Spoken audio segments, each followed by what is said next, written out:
It's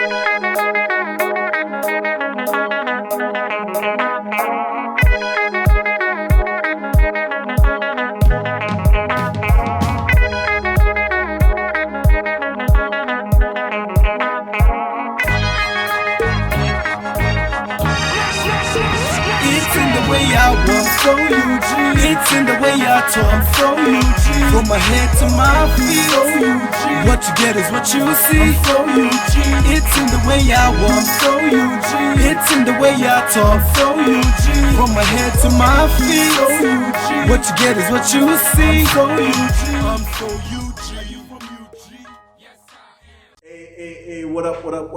Welcome to another episode of the TheSoUgPodcast. My name is The Myth. I am happy to be here today with Vision Beyond Your Own. You know. Boy, what up? Yes. What's up, Mith? What's going on? I'm okay. Listen. Yeah. I've been paying attention, like trying to get to remember things about people. Yeah.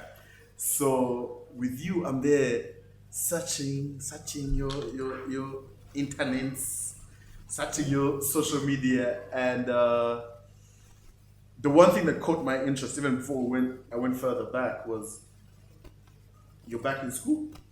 Oh yeah. You're back in school. What's up? It's never too late, guys. No, it's never. No, but tell me what inspired that for you. Well, actually, the industry I'm in now, mainly the filming industry. Yeah. I think I needed to add on some knowledge of project handling. Okay. Yeah, and I know how to handle projects, but that was just informal. Yeah. I had to go and get the real knowledge. Yeah. Project management, planning and management, evaluation and monitoring, stuff like that. Yeah. So how is that going? Because you guys, when I say you guys, I mean Swangz. You guys seem to be one of the busiest labels. You have like some of the top artists, but also just everything that you guys do, from Roast and Rhyme to just everything that you guys do. It seems you guys are like super busy. So how do you find the time? In your busy day? If it's about bettering yourself, trust me, the time will come. And it's about bettering my work, and it's part of Swangz, so Swangz understands. Yeah. It's actually crazy because even right now you're from class. Yes. Just a few minutes ago. Yeah. Adult education is amazing, guys. You see how I say this, but online you were like, man, I think that must have been day one. You were like, man, it's so tough.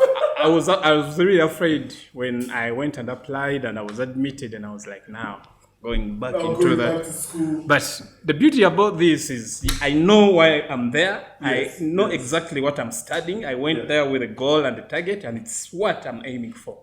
Yeah. Unlike the other stuff we did when you're really not sure of where you're going in the world. I hated physics. What the hell is physics supposed to help me with? No, but then also, and then this also caught my attention. Last year, 2020, was a tough year for all of us. For everyone. But like the moment you got like a space like this to be out, you were out in the gym. You were like showing your progress like every day. I was like, this guy needs to relax, bro. Let me tell you something, Tom. Yeah. I've learned a few things in life. Yeah. But one of the most important aspects of your life is your health. Yeah. Otherwise, without that, then you're not there. Yeah. Even the people that benefit of you will end up losing out. Yes. So it's very important that you take care of yourself as a person. Yeah, this man on a video set, the whole video set, from 9 in the morning until midnight. Murie fruits. But guys, I was like, I just want to drink water. Even when the water finds the fruits there, makes a cocktail there, and who gains? I love it. You know, but also, so now we go to your career. So I've known the Viboyo I have known, very aggressive, like the Viboyo I knew, a very aggressive hustler, you know. But then when we go to you, when you search you also include the Afro vibes with the music. How has that been? How has that been? Just get me from the. Let's go from the start. How did you get into this music thing? Well, the mic is mine now. Yeah. This is what happened. Remember, we used to rap. And we used to rap and rap and rap and rap. And rapped and rapped. No, and but rapped. how did you start? How did you start rapping and rapping and rapping? Well, Rapped and rapped. actually, everything began. I had a brother of mine who was a DJ way back when I was a kid. You know, I grew up with my brothers as my guardians. Okay. Yeah. So he was very musical. He had all collections of music. The Tracy Chapmans, the MC Hammers, the Bobby Browns. I mean, the Boogie Down Bronx. Those guys. And back then, I used not to understand it, but he used to play it so much. And then I remember, I'm not so sure of the year, but it was in the early 90s. He came home with a Snoop Dogg tape. Yeah. And that was like that's probably 94. around that time. Yeah. And that was like the introduction of me to hip hop. Well, introduction. I mean, I enjoyed the way this guy was flowing, his coolness, the way he was laid back. And then, before you know it, there came a guy called Busta Rhymes. Of the news. These are two different guys. Snoop, who's laid back, and Busta Rhymes was all over the place, and then whoa-ha. And somehow Busta taught me that besides the Snoops, there's another type. There's another style of rapping, something that could be more involving, more energetic and stuff like that. I fell in love with Busta there and then. And I remember guys used to call me Busta. My first name was Vibe Rhymes. Oh, wow. Yeah? Oh, wow. I didn't know that. Yeah, my first name was Vibe Rhymes before even the Viboyo. Viboyo came after. Yeah. I was trying to branch out, to bridge between hip hop and Afro. Okay. Yeah. So, Vibes Rhyme.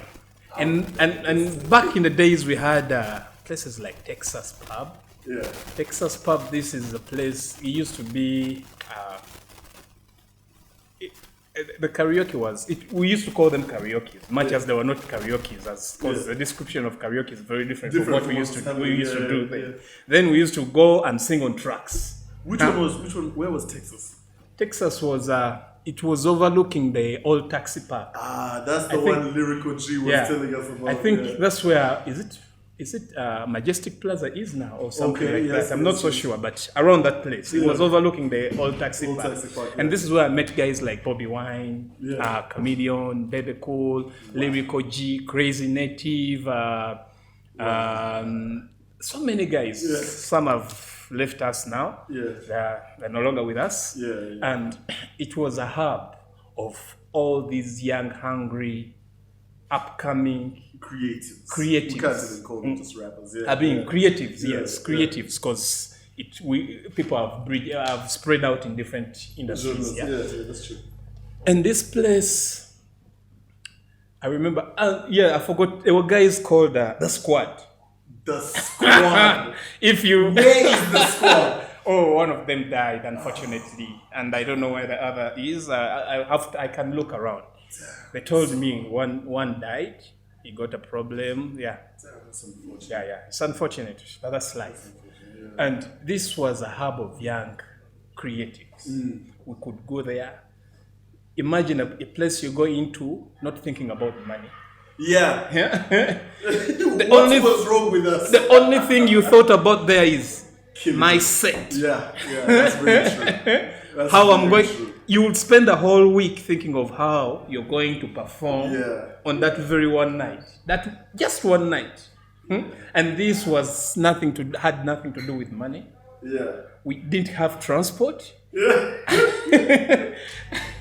It's unfortunate. No drinks. And this is a time where you had one pair of shoes. And it rained on you. You just go and dry it next day. That's why I got very disappointed when I saw this clip of Alex Mukulu trying to demean these young boys. I mean, first of all, yes, you could have a point, but there were better ways of delivering the point. I personally, thinking about it, I'm like, it's a TV show. he can critique their dancing and he can talk to them on the side after. He's a grandfather to these guys. That's the important thing. Yes. But listen, let's not get okay. Yeah. So you met the squad. The squad. I was still breaking down the guys. Yeah. The squad, the lyrical G's, the Bobby Wines, the Toolmans, the Comedians, the Baby Cools. Everyone was in this place. Yes. And everyone was friendly. We were one. Yes, that's very true. We were one. Our goal was get on stage, get the crowd to scream for you, and that's it. Yeah.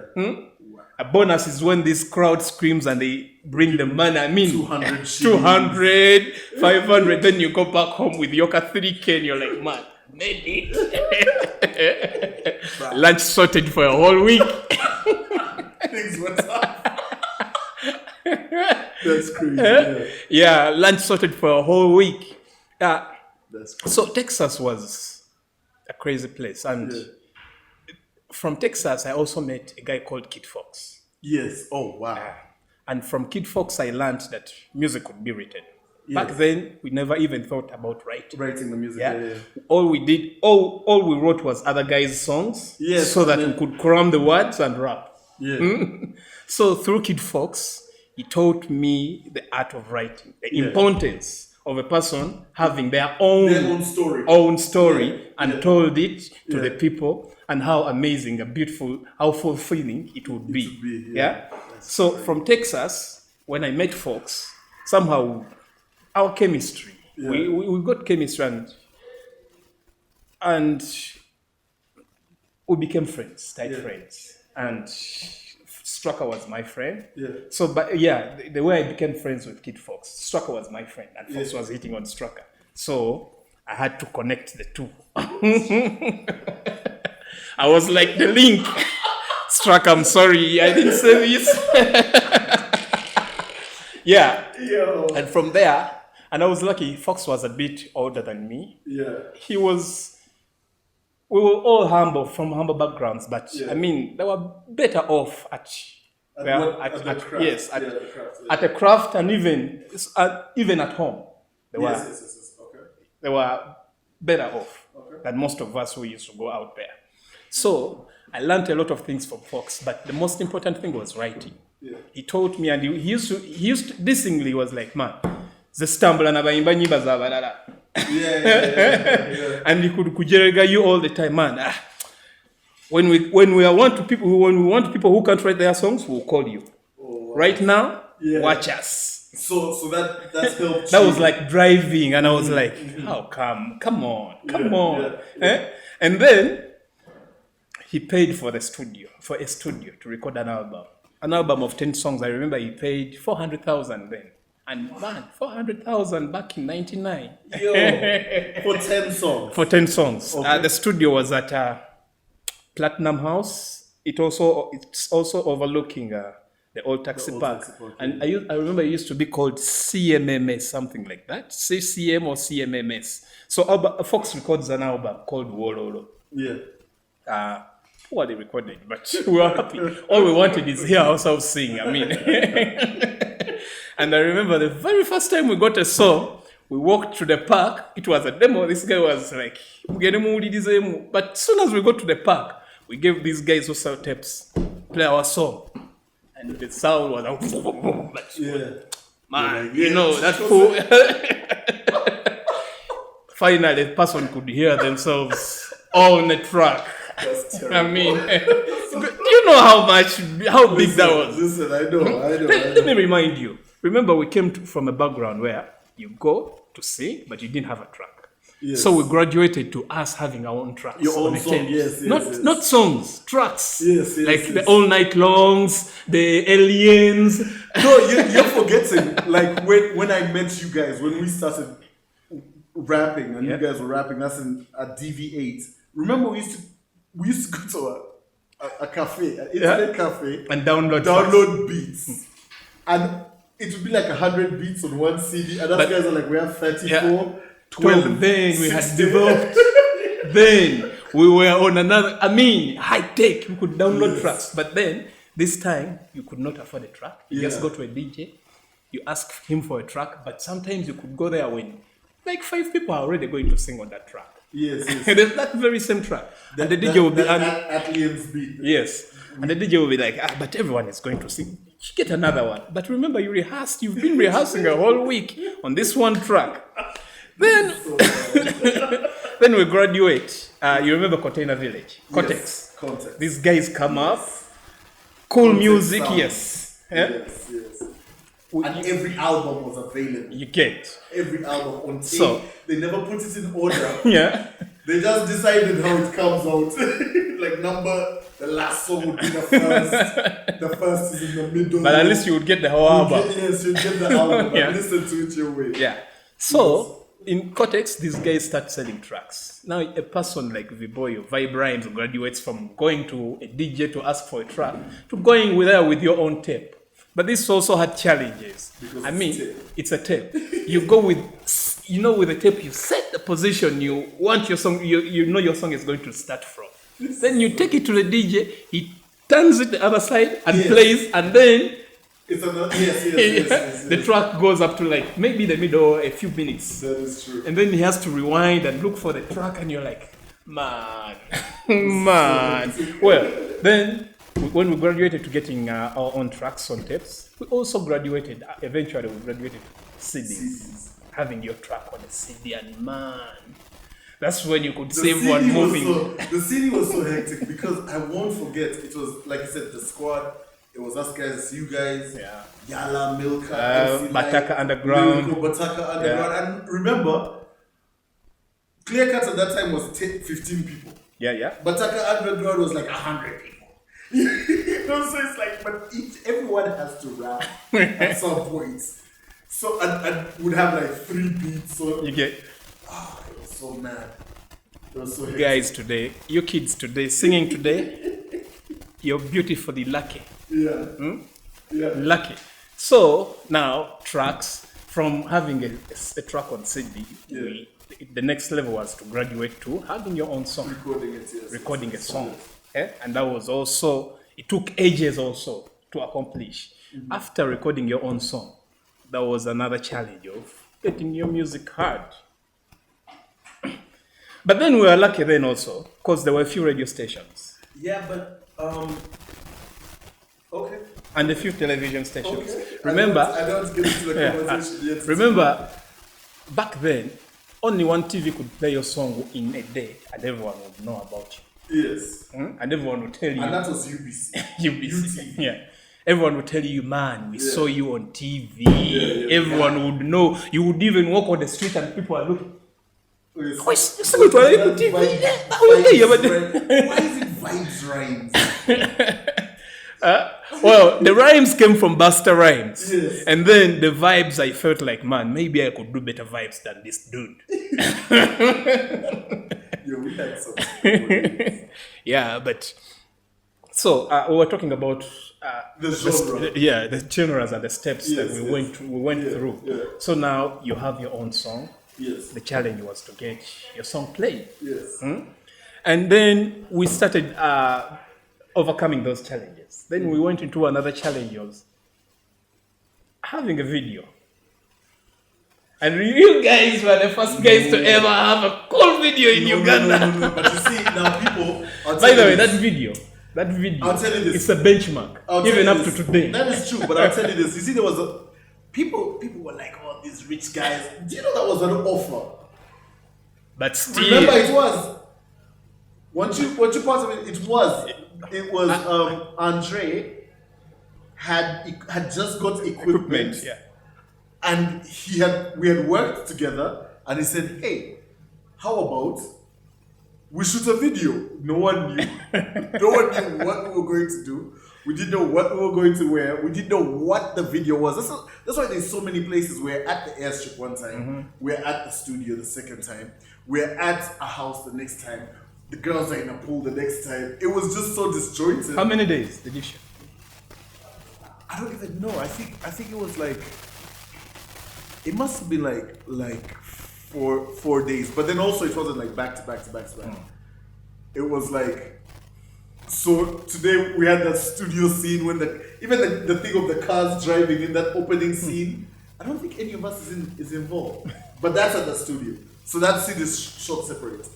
Then we go to the studio and we do the scene which is the majority of the video. And half of the people who were supposed to be there never came. That's why there's some corporates in there who just said, okay, we'll do you guys a favor since we know you're young bros. But do you realize that after that video, Uganda got a lot of crappy videos? It wasn't crappy. It wasn't crappy. I think, I'm telling you this. I think for the time, also we never understood that you needed a storyboard. That's like one of the things we never understood. You needed a storyboard. We never understood. Everyone just thought a video was just call your chikosi, call everyone you know. But well, put them in the video. We go. That's it. At least you guys were baptized with wine. I mean, your first video. Your first video was big. I think at least you did it with someone who had already had exposure. He had exposure in photography. Yeah. But anyway, you man. Okay. So I'm checking your name, and it's Afro. It's not even Afro beats. It's like Afro pop. Yeah. That you like to do, but then also you are a serial lyricist. Right. So when we talk about Viboyo, and your journey, who inspired you to start rapping? Like, Leave, you've told us, yeah, your brother had the records. Busta Rhymes was like the guy. But then, so you're saying Kid Fox is the one who said, hey, you have to start writing your music. Yes. And then, how does the click, you and Cyrus, how does that come about? First of all, where is Cyrus? Yeah. Cyrus is into the American Embassy projects now. Yeah. He even has a new book out. He has a book? Yeah. Talking about what? Cyrus has a new book out. A new book, so he has other books. Yeah. Yeah, I need to get in touch with Cyrus. No, the thing I liked about you and Cyrus was like, I remember there was that one show we were at Cricket's Oval. Yeah. It was the Gopa show. Yeah. And I remember you and Cyrus get on stage, and how, what I remember about that whole period was, first of all, the sound was terrible. I don't know who did the event. The sound was like horrible. The stage had like one light only for the DJ. Yeah. It was just a little messed up. But what I remember about you guys was like, it's funny that you say Busta Rhymes, because for me, I always thought you were inspired by Tupac. Yeah.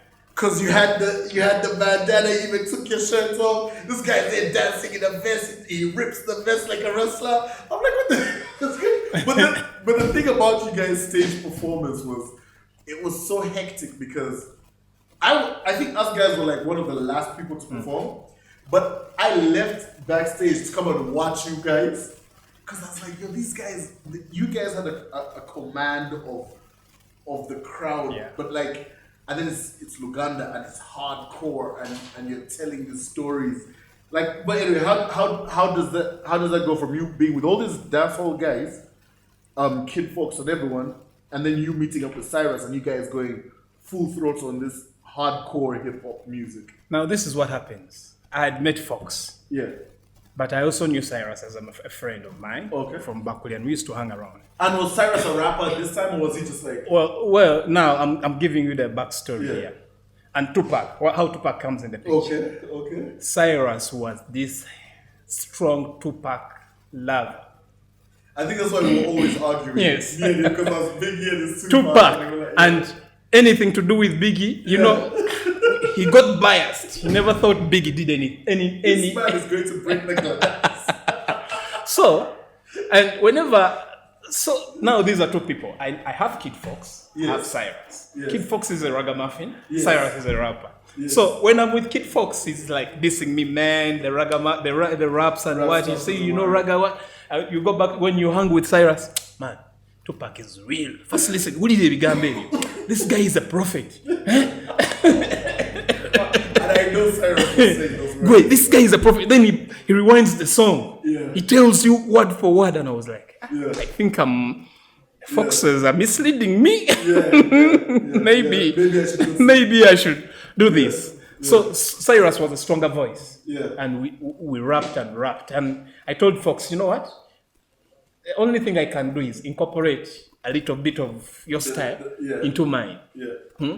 And I told him, so what I'm going to do, I'll write maybe Luganda raps. But because of Cyrus, I was too much entrenched in Tupac's style. Yeah. Even my earlier style of writing, like the song, I remember. I remember was a lot about too it. much into. It was too much like Tupac's style. Yes. It was all because of Cyrus. Yeah. And Cyrus was like a brother to me, a brother, because we did everything together. At some point we stayed together. Yeah. We ate. I mean, we suffered. We went through the same hurdles and struggles, the crying together. So he became a stronger voice in me. He influenced a lot of my rapping. That's why I ended up rapping. But the Fox influenced me to change the raps into Luganda and maybe fuse the Afro-ness. Yes. Because one other thing why I had to fuse, I used to move a lot with Fox also, and we go to tours, maybe up country there. And I realized maybe his style of music, because of the beats, people could dance on it, but mine required people to listen. And now you're singing to people who don't understand Luganda. And who also don't understand what it is that's happening. And trust me, back then it was hard. Because singing only, some of us, they used to call us Layai. Yes. Uyo muyimbi. Even a girlfriend would fear to introduce you to their family. Muyimbi, boyfriend wakola chaimba.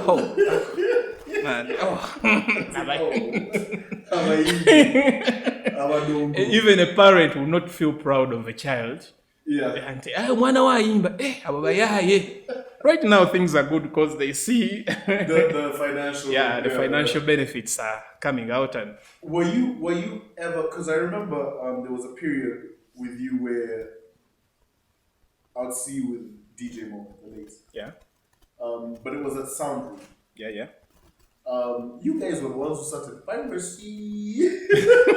True. Well, we didn't start it, but along the way, we joined the trend. Maybe we helped make it mass. Sound Room was crazy. Sound Room was crazy. I think people would come to you guys for also that whole street was known for music even before you guys. Yeah. DJ Rota, Phone CD Bar. Right? So you go there for CDs, but then if they didn't have, they would come to you guys, and you guys are saying, man, bar flash, and you just put anything on the flash. Well, DJ Rota is also a very big force in this music industry. And I mean, people, you guys should look for him. DJ Rota is very I think he was like one of the guys who I know who just had a night at Sheraton. Yeah. He used to just be there at Sheraton, and I was like, yo. But his contribution to our industry, the Ugandan music industry, is massive. Yeah. Tell us about it from your point of view. From my point of view. Yeah. Well, I remember DJ Rota was just a normal DJ from Masaka. And you know these people from Masaka, how ambitious they are. Yeah. They come knowing they know nothing. Yeah. So he came, he knew how to DJ his tapes. Yeah. Then he learned how to DJ the turntables, the LPs. Then he went into CDs. The LPs, then CDs. Then CDs. Then this guy gets a chance to travel. He goes to Dubai. He sees guys using a computer. He was like, but we can do this also. In Uganda, in the whole of Uganda, with all the elites that were there, no one had ever thought of the computer. Even the guys that work on radios, even the radio stations were not using computers. So the guy comes up, he starts putting music, ripping music off CDs and tapes and storing it and turning it into MP3s and storing it into computers. And guys were like, nah.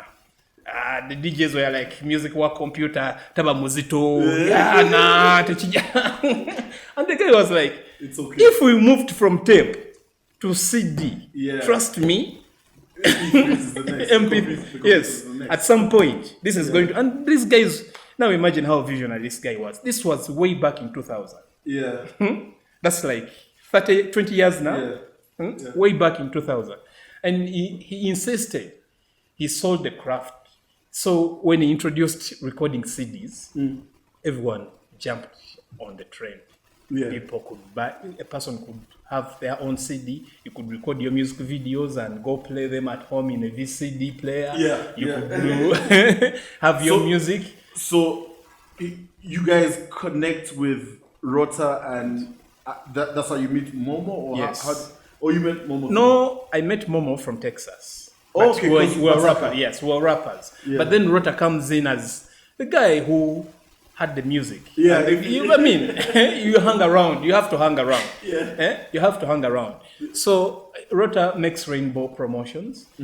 He does a school tour. He calls in the Bataka Underground, me and the other guys. So then Momo, we became so close to Momo. Yeah. Me and Momo, we became so close. And Yes. Shilling, you remember Yes, Shilling? Shillings, Over yeah. where he's in now, I don't know. The history is Yeah. so long. So from there, I open up Sound Room. Yes.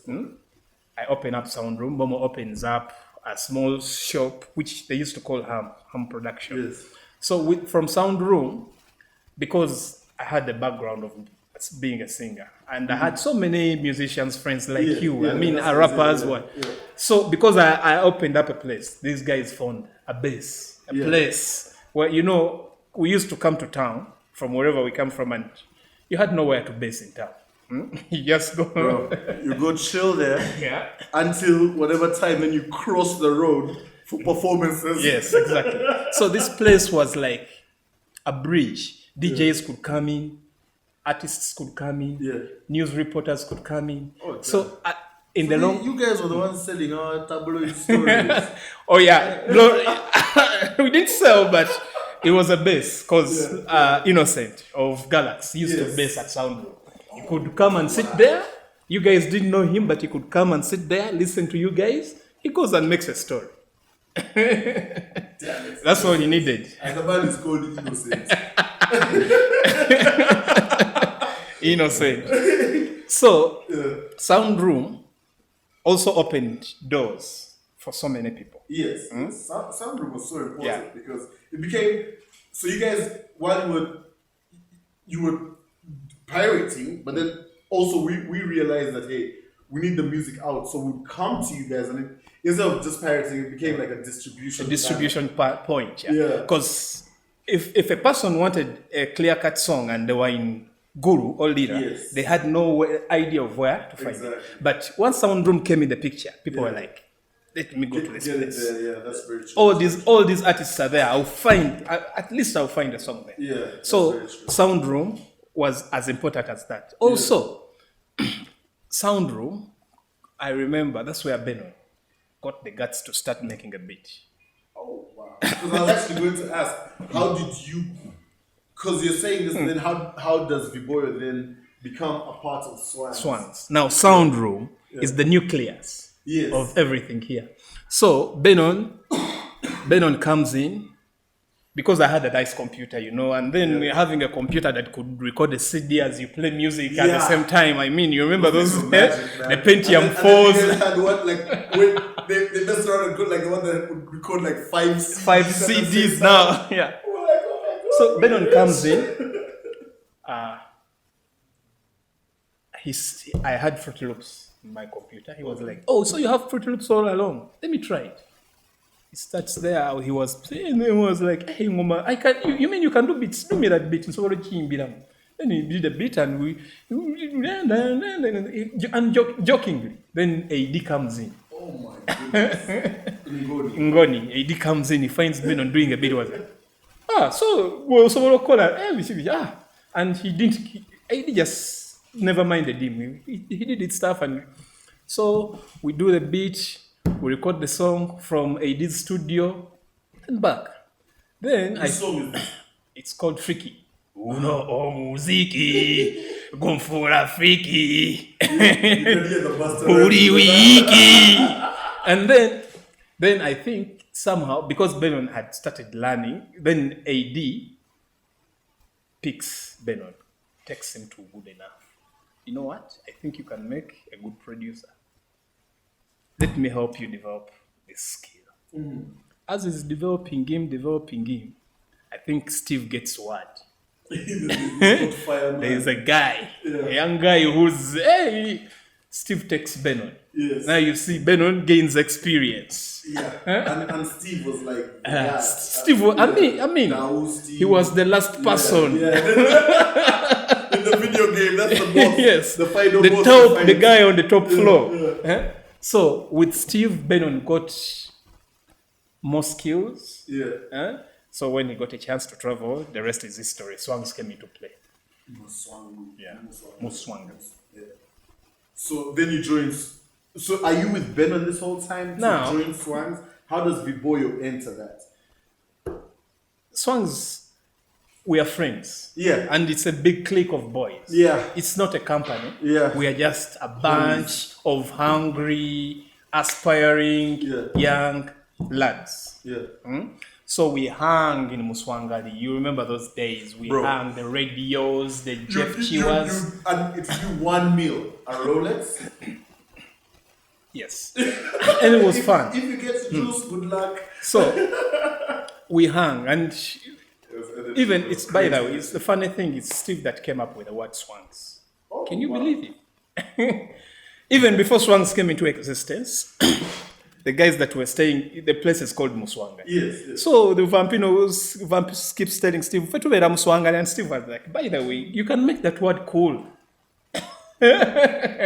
Muswangali is uncool. So Steve comes up with the word Swangz. My story was different. I thought it was like, okay, that's crazy. Yeah. So now, how Viboyo joined Swangz? We are a bunch of young lads. We hang, we what? Yeah. Then Swangz is doing good music. Hit, pan hit. The Mr. DJs, the Nyonge Kumiro Mukwano. Oh, you went with Swangz with Mr. DJ? Yeah. Before that was Swangz was not formed then. Oh, okay. It was just Swangz the name. Yeah. The studio. It was not Swangz the company. Okay. You get? Okay. Yeah. So we do the beats, we sing, we make the hits, the Tulimu Saluni. All those songs came from the Swangz. That's energy, yeah. Then a businessman, Julius Chaze, was like, but this is a great business venture. And I think Benon is not making use of his potential. Yeah. So they sit with Benon and he tells him what to do. And the rest is history, the Swangz, the company. Yeah. So some of us wanted to work. And we had visions of working. And Swangz also knew they wanted people to work, but there were people already, much as we were not so much knowledgeable about some of the business, but at least we were hungry and we wanted. And Swangz was like, as much as we already have people that are around, let's go with that. That's how I came to be part of the Swangz, the company. The company. Yes. That's crazy. That's crazy. Now, so I mean, we're talking about this Mr. DJ. You're saying at that time the company hadn't been formed. Yeah. But now the company is formed. You guys are recording. There are all these hits coming out, and the song that defined. I don't know. Maybe you it might be different for you, but the song that defined Viboyo's career, from my point of view, was the come out song from Viboyo was Nyumbani. Mm-hmm. How does that song come about? How was it working with those two gentlemen at that time? Because they were on absolute fire. Yeah. How the was hottest. They were the hottest. In East Africa, by the way. Yeah, it was just unstoppable. How was it working with the late radio? Yeah. Well, like I've been telling you, we sit every morning, we go, our plot is go hang around the studio. Yeah, something will come up. You never know. Benon might call you. I swear that is Ben true. might just call you in and I have a bit for you because that's how we used to be. So true. I mean, I think I passed by, I even sent him the song the other day, Benon. I passed by Fenon. I don't know, I was disturbing Steve about something. And as I'm passing by the second studio, Benon is like, hey, come inside. And I get there and he has a song, Ugandan Girl. I know that song. Yeah. I know that song. And I literally, he's like, yo, let's do this. And I was like, okay. When? He's like, now. No, the studio is open. I'm here, you're here. Record. But yeah, so I just remember that about the studios, the energy. It was like an artist is walking past, jump in. Guys are sitting there, hey man, Viboyo, come listen to this. Most of these songs we have were just we are hanging there. We saw song. What was it? No, that's just Jose. Yes. But then I remember also it was something like that. It was just hanging around, just chilling, and then they would be like, put a verse on. So Nyumbani, we are seated there, drinking, smoking. The crazy fun that we used to have, and Jeff was like, "Hey, Viboyo, or the new hustle." Jokingly, you know how Jeff Chiva can be sarcastic, isn't it? But he's with two hot people. Then Radio was there. Tukolo Rimbo no chali wage. Then he was like, naye, Radio was crazy with ideas. Naye, tuimbe ku bintu ebitebe batayimbangako. Imagine omukazi w'omusajja ali ayagala kudda waka. Thinking that in those lines. Encha jangu enyanama, they used to say nyanama. Encha jangu nyanama to brainstorming to yiye tunakola. Then because these guys were hot and the chance has come. And I was like, the chance has presented 8 a.m. I was there. They must have still been asleep. Of course. They woke up at around midday. Then Weasel wakes up. Do you know Weasel did the demo track? Yes, Weasel goes to and he calls me, maybe we'll have something. Then he starts on the track. No, I don't even remember. It was a demo on his computer with Fruit Loops. Then Radio wakes up and comes and kakati mumanyi tuyimbe kuwaka we sing about a home, but a home in a different tuyimbe ku new ewaka home. He was like nyumbani. Kubira Beno. Before even, he was just Kubira Beno. He calls Beno and we drove from Yanama to Muswangali. We have this song to Kole. He goes in studio. I didn't love that song. Let me tell you, it's a song. I never loved that song in the beginning. Then Benon does the song, we do our parts. He was like, okay, he mixes. Then he was like, I think we need a guitarist. Then he calls Aziz. Aziz plays the guitar. Then I never loved the song. Then Jeff listens to the song. Jeff had that ear. Jeff has to this day. So Jeff, with his cigarette and a beer, a club, he's listening to his song. Chimala bumazi toyongerako eno heat. Then he tells me, gwe gendo lya mabanja. Jokingly. Then then the song was done. I gave up. It's a song I never even talked about. Then after 6 months, it was like the hottest. Yes, it was like the hottest 6 months. I'm home sleeping. Ben sends me a message. Gwe, find a way we do this video. Make sure you do this video. And I was like, they were in Guru. So he also didn't know what he had done. But when he went to Guru, he realized it was the hottest song. And in Kampala, no one... I told you guys about Guru. I told them about Guru. That was... Guru was Guru used... dangerous, Kingmaker. Guru is dangerous, man. So he was like... He was surprised. Hey, wait, the song is big. That song was big out of Kampala. And we in Kampala didn't know. And me, I was like, I hate this song. And we artists, a song where you have a small part, you don't feel like it's... Yeah, and yet it's Viboyo featuring. Yes. And you were like, you want a song where it's you singing from start? Yeah, you put the other guys in those small pockets and then you proceed. So, Benon comes back with news of a big song, and it was like, Jeff Chi was like, Nzenamanya. Yeah. That song. So let's find a way of doing a video. And these guys were like, you know what? Let's do a video. And we did a video with Bashir. Yeah. Was that a Champ Kawempe? Yes. Kawempe. Yeah. So we did a track we did the video with Bashir, and Bashir was shrewd also those days. Yes. So after doing the video, the guy disappeared. We just had to track him, trace him. We tracked Bashir for another 2 months, found him. Jeff had to like threaten him for him to do the video, and yeah. Wow. So anyway, we had back in the day, maybe like it might have been 2019, maybe end of 2018. Myself and DJ Crib, we had an interview with the King Hassan. Bella. No, Oh, Cindy, sorry. Cindy. Yeah. Hey. I didn't say that. No. I didn't say that. I don't know. Slip of tongue. King Hassan. The King Hassan. Bella. No, it's Cindy, guys. That's the ad, Guys, Cindy. I meant Cindy. You know. we had a conversation with her, and us. What our goal was just to sit down with people we appreciate, whether you're promoting something or not, whatever, we don't care. And she had some interesting views on artist management, artists with management, artists on labels and all that type of stuff.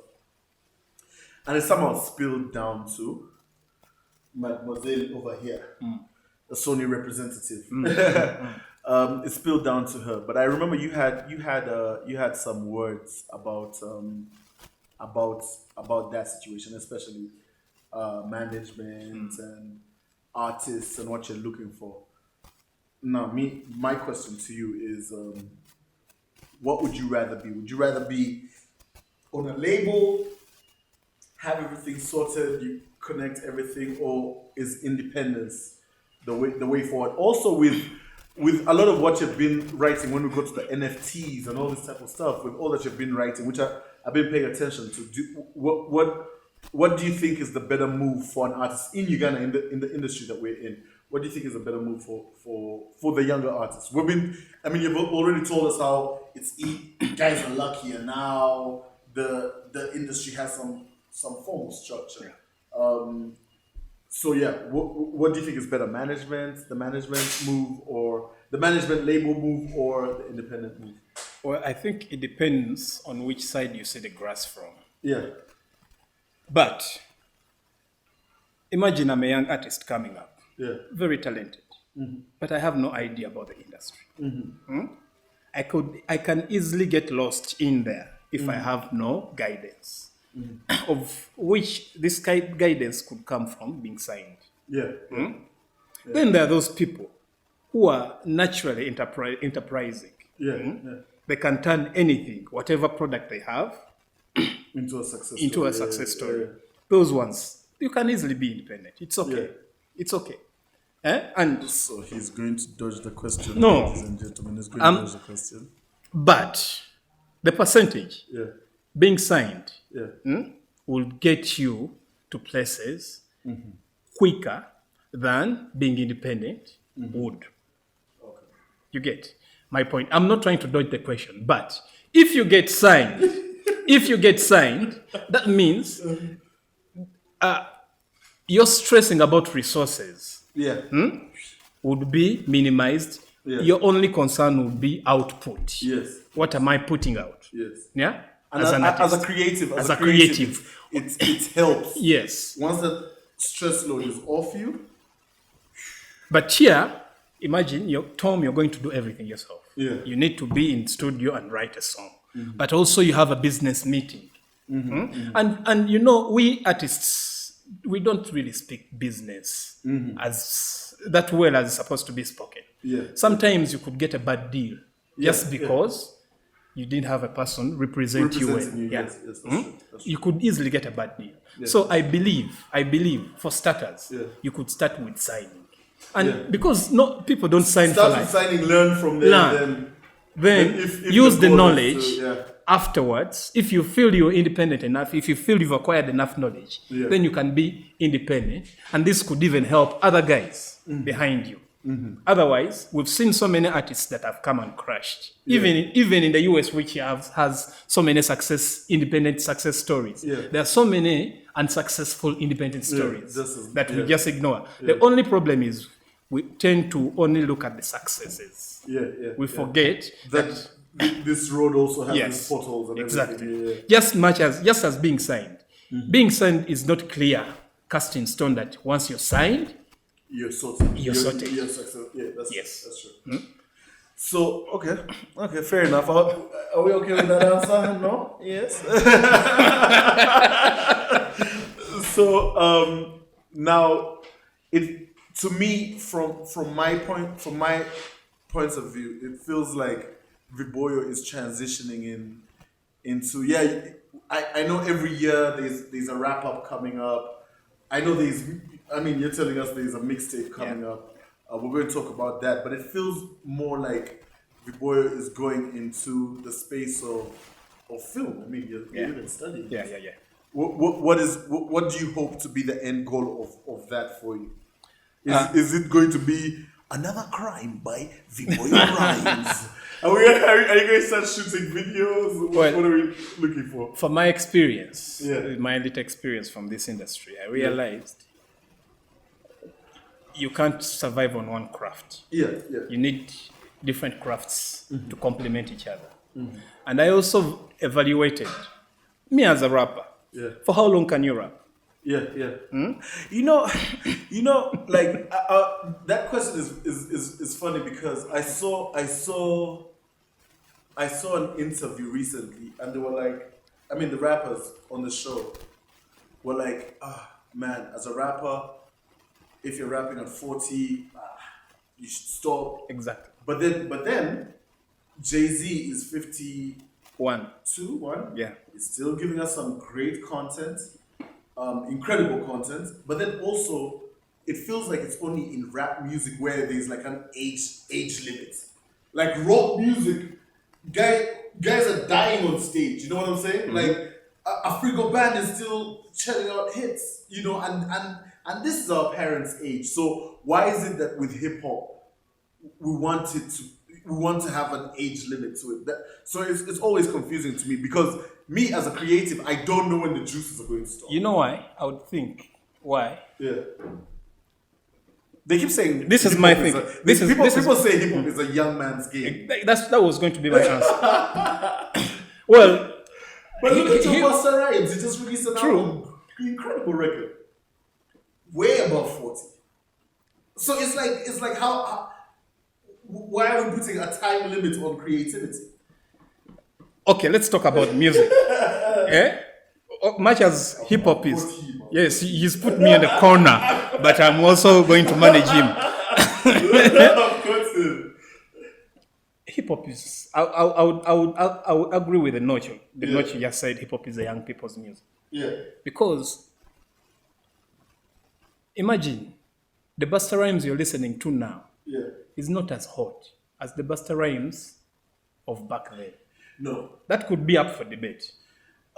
He's not. But then also, I mean, if we're going to be honest, Busta Rhymes was always the most creative. He would have the hottest verse. He was never, for the most part, people were not putting him in the books of the hottest guys. Yeah.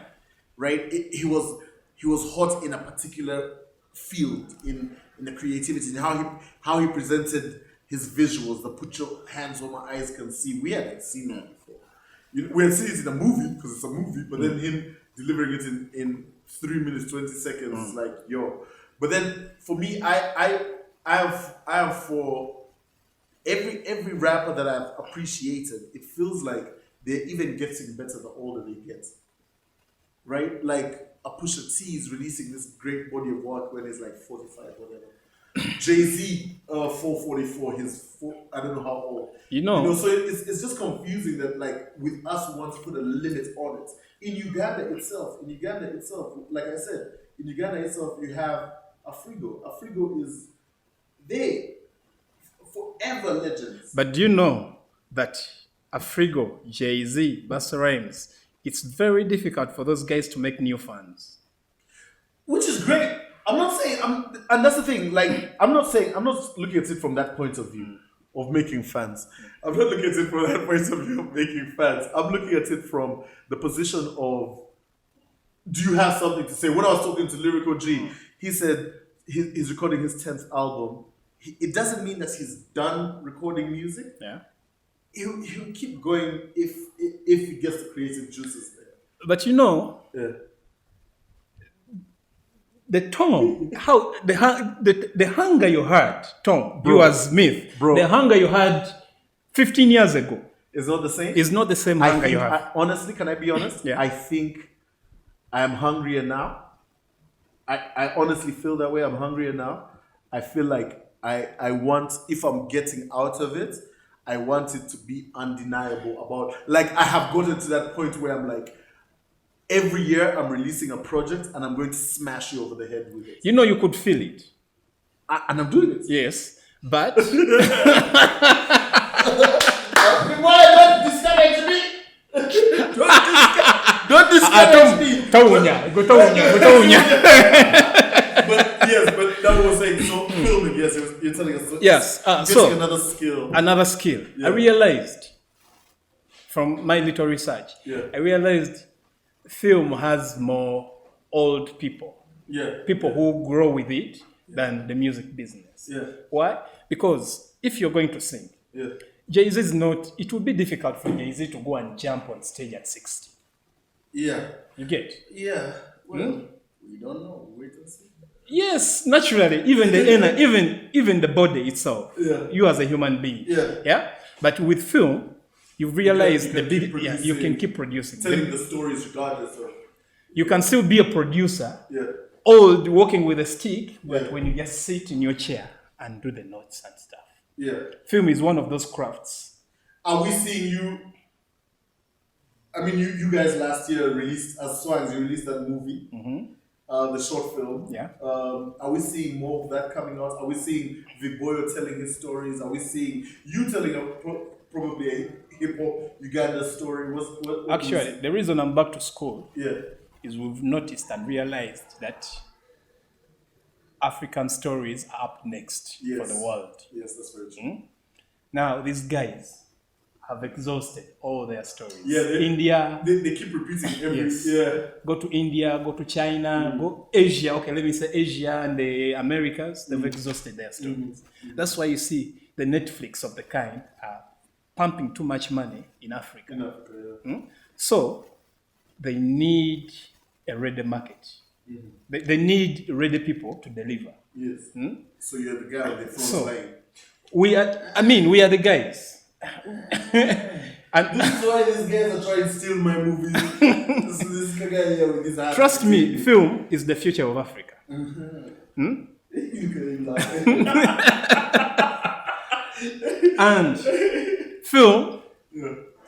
is the only way that even our music Gets represented. gets represented. Properly, yeah, Because that's very true. One of the things that I hated about Black Panther was how the music sounded. Like I just felt like they were just putting the songs there because they Force they're fits. African songs. Yeah. I was like when he's walking through in Wakanda and he's going and his sister's like, what are those? I don't understand the whole music in that background. I didn't understand it. I didn't like it. I know the songs. I think they're dope songs on their own. but they were forced in. But yeah, so I think that I agree with. Like we have to find the right vehicle for our songs, Our songs, yes. and the right vehicle for our movies. So I think it will go hand in hand. So it's the future. Yeah, And even this is knowledge I don't want to keep to myself or within Swangz. yeah, Everyone out there, yeah. much as arts are the future, but film Film is where. and film will help even the other industries grow. Even the music will grow. Trust me, Nigerian movies have helped Nigerian music grow. That's very true. Do you believe? Do you agree that we've watched? First, we watched the movie. The movies. I've never watched the Nigerian. Okay, but it was first the movies. Oh, right, so you- Okay, but it was first the movies that came, Yeah, and then the yeah, music followed. Yeah, that's true. Once people picked interest in the movies, This guy said put the songs in the movie. yes. Yeah. I mean, even now the actors are the musicians, the Banky W's of the world. So film Yeah. is the future. So that's where everybody is going. It's gold. But let me ask, one of the questions actually from Navio. This man has featured so much in this podcast, I might just have to interview him. This is Navio gentleman. But his question was about and it goes back to to the genre thing.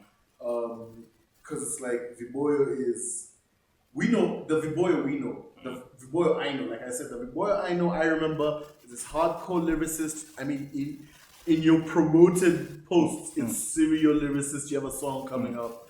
Do you feel like there's a divide in Ugandan hip hop that puts someone like you with the craft that you do, with the type of beat selection that you choose, that puts you on the outside, right? Because it's like you have an awards ceremony for supporting hip hop Uganda, and a name like Viboyo doesn't come up.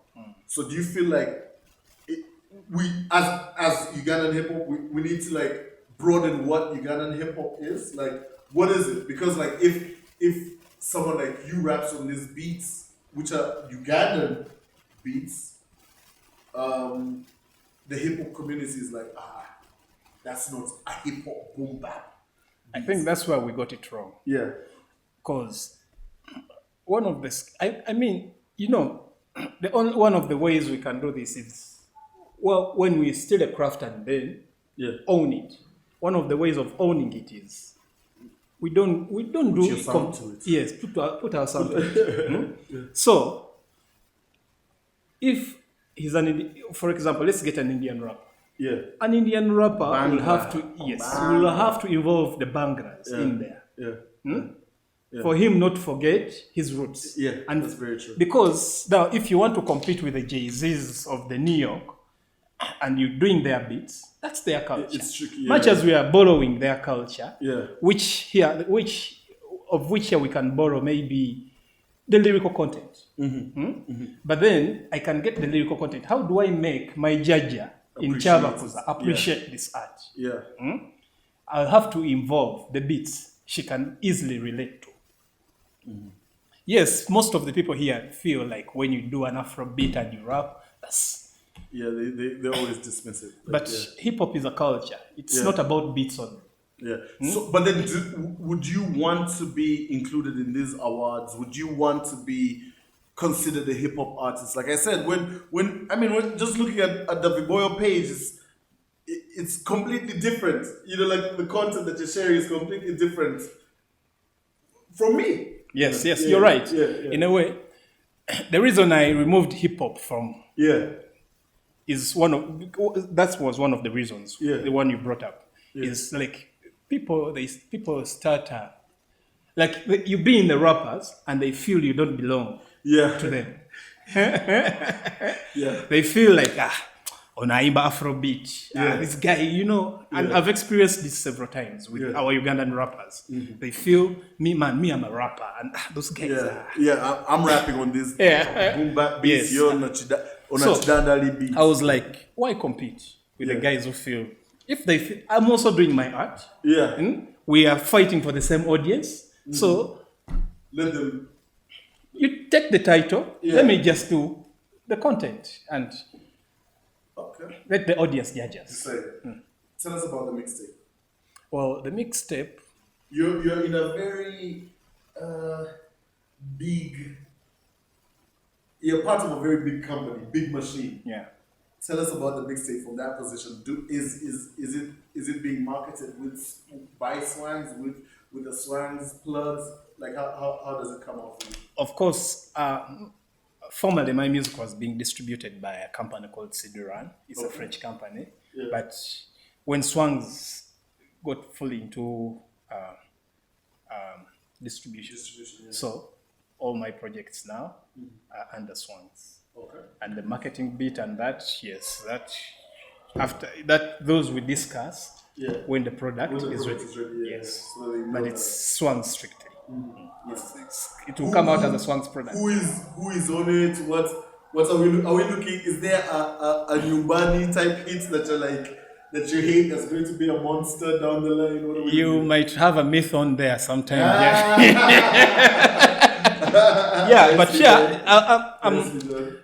Like I told you, I take myself to be hip hop, but it's not what I front. I don't front it. Hey, Yeah? you're like, Yeah. I'm doing music. I'm like, I'm doing music. at least munda muli manyi ikone boganza ndi hip hop gwa manyi. Yeah. So it's going to be more of rappers, but Yeah. I will have a few people like Kelly Kenzo to sing on there. Nice. Yeah. I want to be on the song with Kenzo. Now, by the way, he's a very easy guy. Just I talk to know him. Kenzo's my guy. Yeah. So I'm going to have a couple of rappers on there, a couple of singers on there. Yeah. I'm also thinking of having this little girl Felista. I mean, I love Felista the superstar. I love that girl. Yeah, she's pretty dope. She's pretty Yeah. dope. Yeah. No, so when does the mixtape drop? What apart from film, what can we expect from Viboyo? So Well, this year you don't expect much from Viboyo. Just a mixtape that drops around November, October. Okay. The wrap up will also come out. Yeah. Yeah, and Is your wrap up still being policed? of course they do. You know that You chose the wrong country, brother.